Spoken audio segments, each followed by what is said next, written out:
और गाना सुनी। अब बारिश खत्म होखी तो चलल जी और का होई। एगो औरी गीत सुनाई। चुप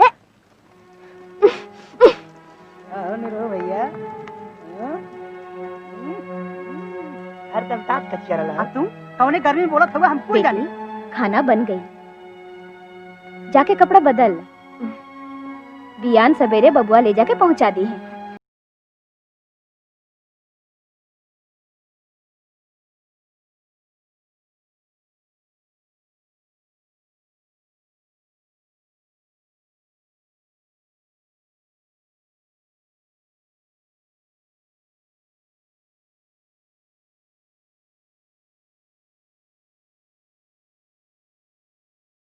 ना तो जय सिया राम।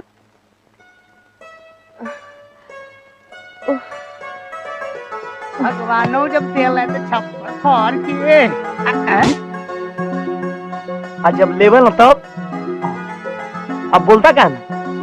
का बोली हो तोहरे मतीन से बेकूफ नहीं खे। सबके पता बा जब लेवल है तो कहाँ से फाड़े ले।